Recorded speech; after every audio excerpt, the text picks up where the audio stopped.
Primeiro empate do Flamengo no Campeonato Brasileiro. Após 17 rodadas, o Flamengo visita o Ceará e empata por 1-1, levando 1 ponto de volta para o Rio de Janeiro. Uma partida, confesso que bem frustrante, uma partida, confesso que muito abaixo do esperado. E eu vou querer ouvir muito dos meus amigos Alan Garcia e Marcão Beton para a gente tentar decifrar o que foi esse empate jogando diante do Ceará, lá no Nordeste. Uma boa noite, quase, né? Um minutinho agora, Alan Garcia, vamos para o nosso pós-jogo. Boa noite, Cleitinho, boa noite, Marcão. Assim, se é que a gente pode chamar de boa noite, rapaziada, vocês estão chegando aí. Cara, não dá para entender o Flamengo. Sendo muito franco contigo, a gente pode hoje, quer queiram ou não, gostem ou não, rapaziada, a gente pode comemorar o empate, porque hoje o Flamengo não jogou absolutamente nada. Não jogou nada. Não merecia nem a merda do resultado que conseguiu. Cara, o Vitinho conseguiu fazer um gol ali, mas assim, hoje é para poder. E aí, a galera que não gosta de ouvir críticas, eu peço, por favor, que se retire da live. Porque hoje é pra gente criticar de ponta a rabo, inclusive o seu Renato Gaúcho, que teve um dia de Rogério Ceni. Então, assim, hoje eu não vou isentar ninguém, é claro. Tem aí alguns que foram menos piores. Se pode destacar os 3 que menos piores podem ter sido, eu vou botar na conta do Léo Pereira, do Vitinho e do Felipe Luiz.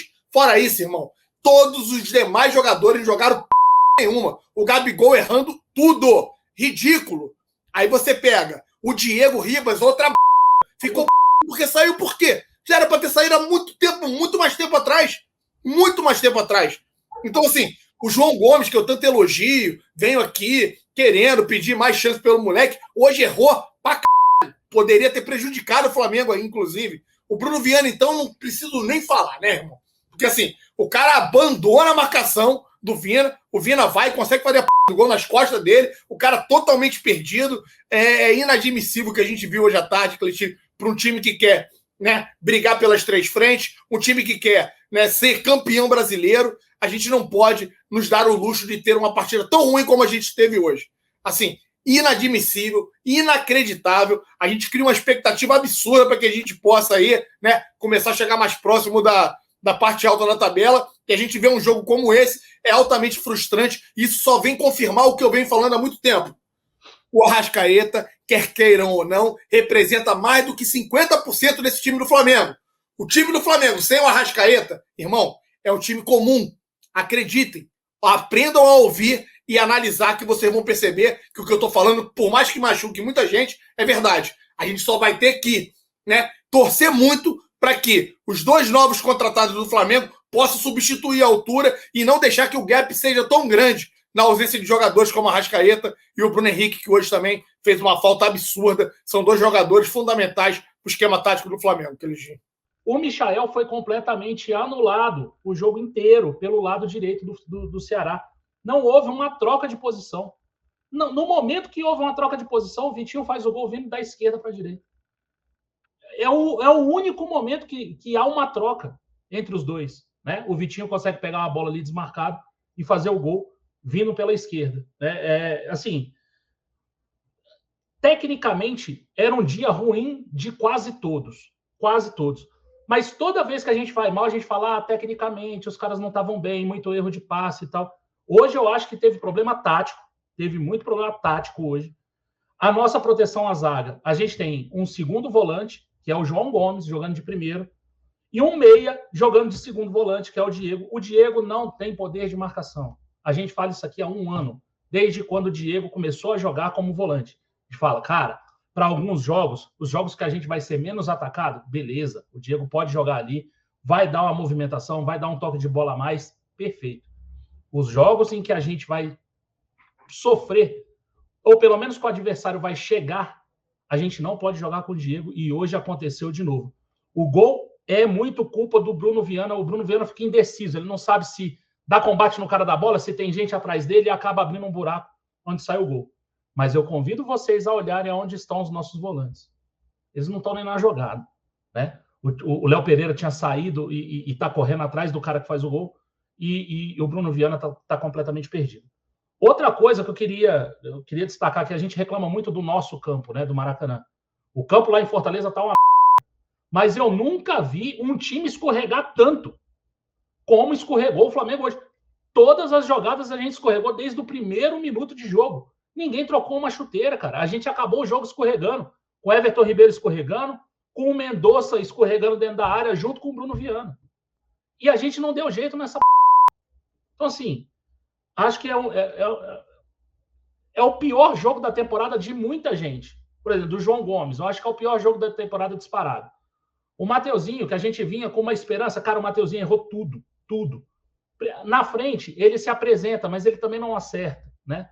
O Gabigol não conseguiu fazer um domínio de bola, cara. O Gabigol chuta uma bola no gol muito longe, né? Então, assim, acho que é um mau jogo, é o pior jogo de muita gente. Eu senti um certo desinteresse no início da partida. Não à toa, parece que o Flamengo melhora quando toma o gol. E é o Flamengo antigo, é a impressão que me passou. Sim, o time não corria, o time esperando bola no pé, moroso, sabe? Achando que vai resolver a qualquer momento e aí toma o gol. Aí começa a correr um pouquinho mais. Me passou essa impressão. Passou para você, Alan? Ou você acha que tem outros fatores também? Vamos lá, Cleitinho. Primeiro, o Flamengo sentiu muito, né, a ausência de 3 jogadores importantíssimo para o nosso time. Sentiu a ausência do Arão, que é o cara que dá sustentabilidade ali no sistema defensivo, por mais que você goste ou não do Arão, galera. Eu sei que tem muita gente que tem críticas enormes, gigantes ao William Arão, mas ele é um cara fundamental ali na frente do sistema defensivo. Quando ele não tá, a gente fica altamente vulnerável. Fui surpreendido, é verdade. Eu não esperava que a equipe do Ceará fosse se tacar, se jogar no ataque, né? E hoje eles acabaram tentando marcar alto ali, complicaram o sistema defensivo do Flamengo, talvez por ter sentido tamanha fragilidade. Então, a ausência do Arão hoje fez muita falta. A do Arrascaeta eu venho colocando já no meio de hoje. Coloquei no Twitter assim que o jogo começou. Eu falei, cara, como o Flamengo tem uma dependência. Teve uma galera que me xingou, acabou me criticando, que não é bem assim. E fica cada vez mais claro que o Arrascaeta é o ponto de genialidade da nossa equipe. Quando ele tá fora, a gente perde e perde com força. E também a gente perdeu ali a arrancada ao ataque, a bola aérea do Bruno Henrique, que vem fazendo a diferença em muitos dos jogos, e hoje a gente acabou não tendo. Aliado a isso, Cleitinho, o Marcão falou que o Gabigol perdeu apenas um gol. Não, Gabigol, Marcão. O Gabigol perdeu 2 gols, 2 chances claras. Uma que ele consegue dominar, e ele tenta colocar na lateral, a bola vai para fora, e uma outra que o Vitinho rabisca o cara para dentro, poderia ter chutado, larga ele ali, quase que na marca do pênalti ali, um pouquinho atrás. Ele chuta para cima, né? E ele zone a porra da bola para cima. O Gabigol hoje também errou tudo. Errou passes curtos ali, tentando triangular com o Everton Ribeiro, às vezes com o Mateuzinho. Como o Everton Ribeiro também hoje, mais uma vez, pelo amor de Deus. O que o Everton Ribeiro errou não tá no gibi, rapaziada. Assim, então quando você tem os principais nomes ali do ataque e o Everton Ribeiro, que seria esse cara da criação, fazendo mais uma partida horrorosa, a gente já começa a entender o quão difícil seria esse domingo aí, né, da tarde. Renato não tenta Gabigol e Pedro nem quando a gente precisa do resultado. Agora, um absurdo o Roger Flores chegar e dizer que o Pedro não joga porque a diretoria não deixa o Renato dar mais minutos para ele porque ele queria ir para as Olimpíadas. Absurdo.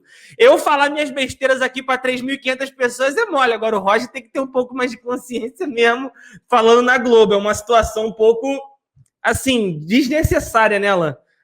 É aquela história assim, Cleitinho. Na boa, a gente que acompanha o Flamengo até mais do que ele, porque a gente vive 100% do Flamengo, a gente sabe que o Pedro não vive um bom momento.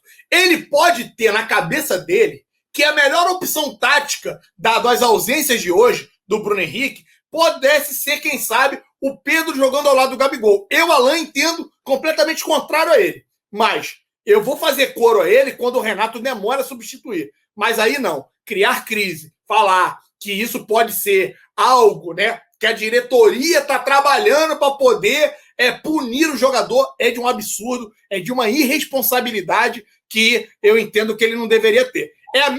Só não é a mesma coisa de eu afirmar aqui que ele foi corno com a ex-mulher dele, o seu Roger, porque ela veio a público e falou que deu pro Falcão enquanto ainda esteve com ele. Então, assim, a diferença é só essa. Uma coisa é eu ter certeza, como eu tenho, e falar aqui que ele foi corno. Todo mundo na ilha do governador sabe disso. Outra coisa é ele começar a conjecturar, né, uma tal punição inexistente da diretoria do Flamengo, coisa que não existe. No final do jogo, se você fizer a pergunta, e aí, 1 ponto foi válido, né, Alan? 1 ponto saiu até bom demais. Então, assim, Carlito, por todo o jogo que a gente fez, é aquilo que eu te falei. cara, o empate foi até positivo. Porque o Flamengo não jogou absolutamente nada, cara. A gente errou. A gente teve lapsos, né, de um time que sabe jogar apenas nos pés do Vitinho, do Vitinho papapá. Acredite se quiser. Mas foi isso que aconteceu. E quando o time não vai bem, a gente espera que pelo menos quem está à beira do campo ali, e foi o que eu sempre cobrei do Rogério Ceni, eu não posso ser incoerente, que ele consiga organizar, que ele consiga acertar. E o Renato hoje não conseguiu. O Renato segurou esse... Conseguir fazer esse time jogar taticamente com os 11 titulares, eu acho que é uma tarefa até tranquila. Até o Rogério conseguiu. Cara, não é tranquilo. É só você voltar. O time já tem efeito memória de 2019 ainda. Então você larga tudo que foi feito em 2019, deixa os caras jogar e acabou. Os caras têm talento muito acima da média do Brasil, irmão. E os caras vão te entregar.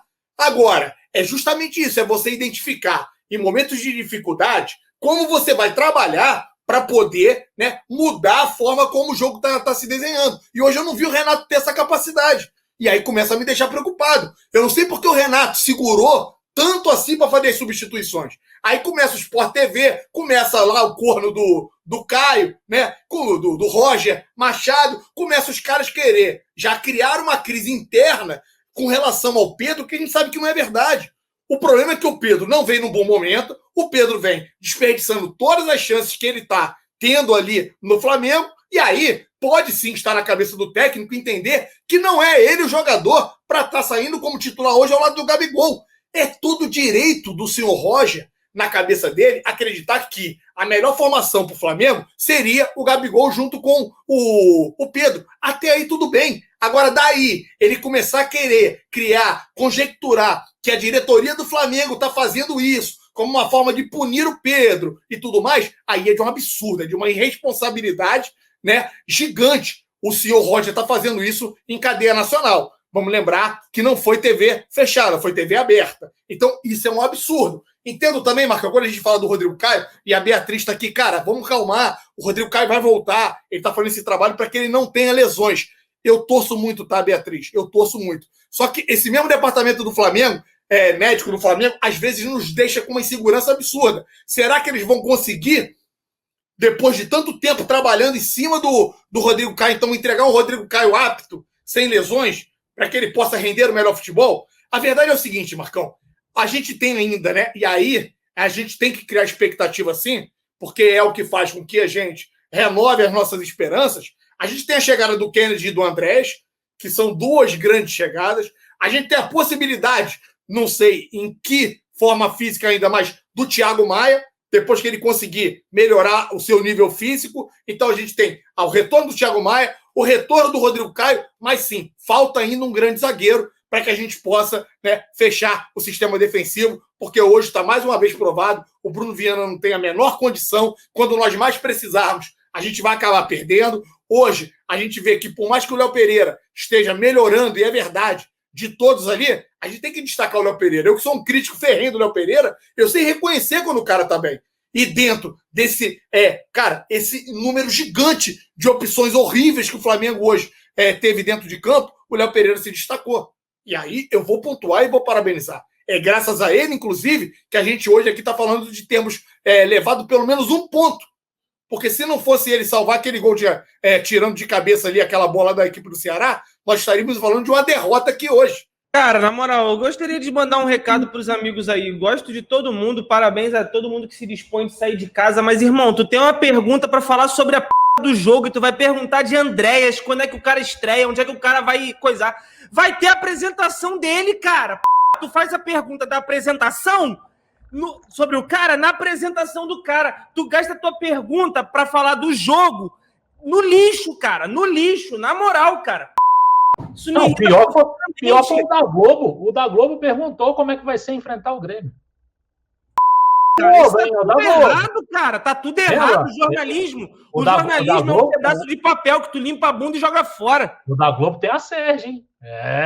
Esse é o brabo. Pois. Todos têm a Sérgio. Ou seja, a Sérgio não serve nem para limpar a bunda. Já te falei isso uma vez, já vou falar duas, vou falar 3 vezes. Grandes merda ter a Sérgio. Essa que é a verdade, entendeu?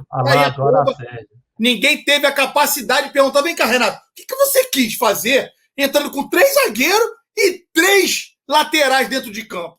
Rodinei entrou em que posição? Pra que colocar Bruno Viana? Pra que colocar Léo Pereira e depois colocar do lado ali também a porra do Gustavo Henrique? Cara, não dá pra entender. As perguntas que deveriam fazer outra. Gostei muito do meu time. Que porra de jogo ele viu hoje, irmão? Ele encarnou o Rogério Ceni com força hoje. Que merda de jogo ele viu hoje? Ah, perdemos por detalhe. Não foi isso que ele falou, mas tivemos mais chances de gols. Meu irmão, tá de sacanagem. Tem que comemorar por ter voltado com empate, porque poderia ter sido um resultado muito pior. O Flamengo hoje não jogou nada, você teve um mínimo de capacidade para poder reverter e puxar as rédeas do jogo para que nós pudéssemos, quem sabe, cogitar uma vitória no jogo de hoje. Pô, tá de sacanagem o Renato hoje, irmão, na boa. Não, falar que gostou e que o time jogou bem hoje é chamar a gente de cego, pô. Tô chamando a gente de cego. Tá maluco.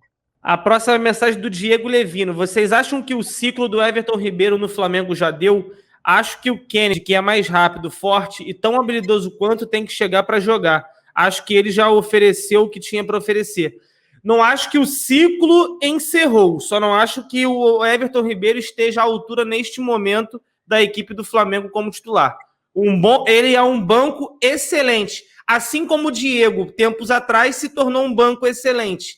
Eu acho que o Everton Ribeiro está na mesma linha do Diego, é a minha percepção.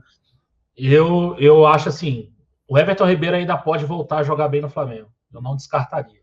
Mas se hoje aparece uma proposta árabe aí de 8, 10 milhões de dólares, o Flamengo vende correndo. É o que eu acho. E assim, não sei nem se está certo ou se está errado, mas eu acho que isso vai acontecer. Se aparecer uma proposta para o Everton Ribeiro... E, cara, vale a gente lembrar, o Everton Ribeiro está sendo convocado pela seleção brasileira todo jogo. Para você ver o nível da seleção brasileira. Não, essa seleção, não estou ligando para a seleção. Mas isso, para quem está na Arábia, para quem está fora, pode ser um diferencial de falar, opa, não, esse cara aqui ainda está em bom nível e tal, não sei o quê, vamos fazer uma proposta pelo cara? Pode ser que aconteça, entendeu? Não que ele esteja jogando para estar na seleção, não acho, entendeu? Mas pode ser que para um árabe desse, a quantidade de convocações recentes dele seja um diferencial. Pode ser que chegue uma proposta, entendeu? Cara, a seleção hoje não é convocada por momento, Marcão. É convocada nunca foi, eu acho. Não, nunca foi. É convocada pelo nível de coleguismo. E assim, gratidão. Foi, e vamos colocar assim, se você já fez parte dessa maldita seleção lá atrás e você, né, contribuiu de alguma forma, não sei o quê, o outro tem a gratidão e acaba convocando você. Então, amigão, na boa, usar a questão da seleção brasileira é um absurdo, porque a gente sabe como é feito aí a convocação do senhor. Eu tô falando pra gente não, cara. Tô falando que pra fora pode ser que seja um diferencial. Não, também, mas aí, Marcão, é aquela história. De todos na janela, eu acho que vai ser pouco provável que a gente venha receber uma proposta aí, né, pelo Gabigol. Uma proposta maravilhosa pelo Gabigol. Então, para mim, não vai sair. O Bruno Henrique também, por melhor que esteja voltando ali o seu futebol, se vier uma proposta, vai vir uma proposta como veio da China, né? Sim. E ele acabou recusando e melhorando seu salário. Já está com salário no céu, verdade seja dita, acho pouco provável que saia. Então, assim, se tem alguém que possa vir a sair ainda nessa janela de meio do ano, eu acho que assim, eu também colocaria na conta aí do Everton Ribeiro. Então vamos lá. A velha sacanagem do apresentador. Alan Garcia, eu quero 2 piores e o melhor em campo para você. Tem muita gente mal, mas eu quero só 2 só para dificultar. 2? Vai. Então tá bom, eu vou botar o Bruno Viana, para mim foi o pior disparado, e eu vou colocar o Gabigol, porque ele teve 2 chances claríssimas e ele acabou errando, desperdiçando, errou vários passes. Então, assim, o Gabigol hoje tiveram vários, tá? Mas se é para escolher apenas 2, eu vou colocar no senhor Bruno Viana o pior e o Gabigol na sequência aí, né? O segundo pior da partida de hoje. Marcão, galera do chat aí tá de Bruno Viana e Diego. Ó. Bruno Viana e Diego. A minha opção também é essa, Bruno Viana e Diego. Os dois ainda envolvidos no lance do gol. Eu vou ficar de Bruno Viana e João Gomes. Para mim, os 2 piores aí, disparados em campo na partida de hoje. E o melhor em campo, Alan Garcia. Se é para ser o melhor, vai ser o Léo Pereira hoje. Um cara que eu critico bastante. Hoje salvou o Flamengo. Se não fosse por ele, o resultado hoje nós não conseguiríamos nem estar no G4. É bom ressaltar que a gente dorme no G4, né? Tem jogo ainda do Red Bull Bragantino, mas a gente vai dormir no G4 graças ao empate que ele ajudou a gente conseguir hoje. Marcão. Léo Pereira, sem dúvida. Para mim, foi o melhor em campo. Se tivesse oportunidade de colocar outros jogadores, teriam. Eu teria colocado. Eu vou deixar uma menção rosa para o Vitinho. Mas, para mim, o melhor em campo hoje foi o Léo Pereira.